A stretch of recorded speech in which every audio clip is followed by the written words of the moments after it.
we live? We're live.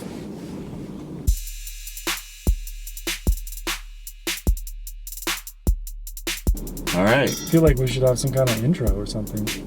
Yeah, who are we? Doesn't matter. Okay, I'm Cary. This is David. So the next question is, why are we doing this? I have no idea. I really don't know.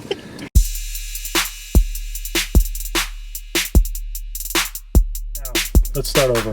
All right. Take two. So, why are we doing this? It was your idea. Yeah. So, did I say why are we doing this? You did. I don't use the why word anymore. So what might be the reason we're doing this? That's a better question. Why don't you just say, why are we doing this? Isn't that the same question? No. Two different words. Why and what? So why don't I use why? No, I just used why. Yeah, see, why is a defensive word. Why are you wearing a leather jacket? Yeah, see, or a jean jacket? So now I'm defensive. Why can create defensiveness? Now I got to have a reason. I'm making an excuse. Now ask me the same question using a what. What might be the reason you're wearing a blue jean jacket? See, now that comes across way better. Now I'm brainstorming. Now I'm coming up with ideas. So give me an example. Your wife does something that you don't like. Mm-hmm. And you go up to her and go, why'd you do that? Mm-hmm. Okay. So you're saying she's going to get defensive because it's like, well, why? now she has to justify what she's doing, so it gets you stuck. That's why you don't use the word why. I learned that from EMP. Thank you, EMP. So what about how? What about all the other words? I mean, is it just with why? Oh, no. I have a whole bunch of words that I don't use anymore. Like what? Have to. Like, don't you hate when someone says, hey, you have to do this? I go, no, I don't. I'm pretty sure I used that today. I have to pay my bills. No, you don't. Okay, so yeah, I could choose not to pay my bills. You choose your bills. See, but what's wrong with using have to? I mean, it's an obligation that I committed to. I have to do it. Because what it tends to do is it takes away choice. And so it can feel like you have to. Well, no, I don't have to go to work. I choose to go to work. So what do you say when it's like, hey, we have to be there at 2 o'clock? It's a requirement that we be there at 2 o'clock. See the difference? See how that makes you feel differently? So when you say it's a requirement to be there at 2 o'clock... Then I choose whether or not to be there at 2 o'clock or not. So what happens, you have what I call words that are reactive words and words that are proactive words. Reactive words are words that kind of make you feel obligated. And proactive words are words where you can exercise more choice. And I've discovered when I use proactive words with people, it actually triggers them less. I used to trigger people all over. Well, you kind of lost me. Proactive words? What are you talking about? So why is a proactive word? No, why is a reactive word? Okay, so why? Okay, so have to, is that a reactive word? Yeah, because it takes away your choice. I have to. So it make you feel like... I see. So a reactive word is like you're getting defensive or you're stuck in a hole. You don't have choice. Proactive is... choice. You can choose. Yeah. So like my boss... I hope you're not watching this. We'll make sure he doesn't get it. Another word is you need. I need to. So my boss told me like 3 or 4 times, you need to. And I go, no, I don't need to. What was he saying, though? Is there like a project that you have to do? Yeah, he goes, you need to do this. And I go, no, I don't need to do this. Now, it might be important that I do this. See the difference? Like if he would have said... hey, it might be important that you do this. Now he's giving me the choice to either agree with him or not. When he goes, you need to do this? It just triggers you? Yeah, it's a control word. I don't need to. I don't even need to be. I see. I don't even need to be at work. So at that point, you don't feel like you have a choice. Somebody's just telling it, you're going to do it. Yeah, it's a control word, and it triggers people. So what about with he's the boss though? It's still a choice whether or not I do what he wants me to do or not.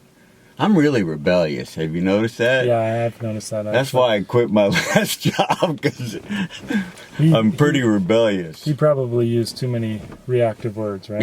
Yeah. So there need to, must, should. I mean, yeah. So what do I do? Because everyone uses need, must, should. And so life could be miserable because now I'm really being triggered everywhere I go. So I start educating people in a funny way. What's that? Like, I don't need to. But you can't tell your boss, I don't need to. Or are you just kind of not being serious No, about but before I just say, I just explain the power of words and we just have a conversation. Do you know that there's words that are more empowering than other words? That's probably the better way to say it, more empowering words versus empowering. Does that make more sense? Yo, it totally makes sense. I mean, if you told me you need to be there at 1 o'clock, the first thing I think about is, No, I don't. I'm not going to be there at 1 o'clock. I'll be there when I want to be there. Yeah, see, everything in my rebellious nature just goes, no. Yeah. But see, I wasn't even aware for a long time that those words were creating that. Because it was so common. Like my boss will catch himself now saying you need to, and then I'll just laugh and go, no, I really don't. And he'll go, oh, well, it's important that you do this. I go, okay, I understand. So how did you do that? How did you train your boss to use different words? How did you even bring that up? Just in a conversation. I don't know if everyone is in a situation to go, hey, boss, let me pull you aside and teach you these empowering and unempowering words. I mean, Well, no, if you said it like that, I wouldn't like that either. well, I'm teach. I don't. That's another word I don't use. I don't use teach. you don't use teach. No, scratched it. Teacher? Nope.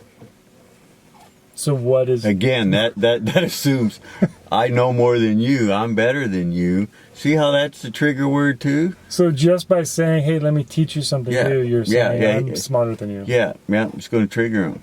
When I first got my current job, right, the first thing my boss said is like, we hired you so that you can teach us how to do lean manufacturing. Well, that's a whole nother subject, right? And I go, right then I said, that word can trigger people. Teach? So I ask questions. So then I go, what might be the reason that word might trigger people? So I'm always asking questions. I'm asking them questions. I'm not telling them things. And then I go, yeah, when people say I got to teach you something, it comes from a place of I know more than you. All this stuff is unconscious, by the way. Most people aren't even aware that words are triggering them. It seems like it'd be a lot of effort to no longer use have to, need to, why, teach. I mean, how are you even not using those words? You're just super aware of everything you're saying? Yes. You mean you're being intentional about what you say? Yes, words are important. In any relationship, you want it to be mutually empowering and beneficial to both people. And you don't want it to come across like you know more than the other person or you're better than the other person, because then it doesn't work. And I've been in relationships like that, and I've had bosses like that. Yeah. That's good. Yeah, so that's the power of words. That's our lesson for today. Didn't know that was going to happen. I think this was a great first podcast of words. Don't you think? Yeah. I learned something. Yeah, I did too. Now I can purposely trigger people using the reactive words and see how they react. Yes. That's what I learned from And this. I do that too. It's fun. You do? Yeah, they go, I want to, and I go, especially if you got a good relationship with them. Plus you have to do it. Yeah. No, I don't. It's important. Yes. You need to. Let me teach No, you I how. don't. Why Don't you? teach Why me. are you doing like that? Yep. Now we know how to trigger people. Now the real you're lesson getting here is how to morph trigger it people. to trigger people, and then you can learn from that. That's the lesson. Yeah, because it's fun to trigger them and then watch their reaction. All right, Right. David and Cary signing out.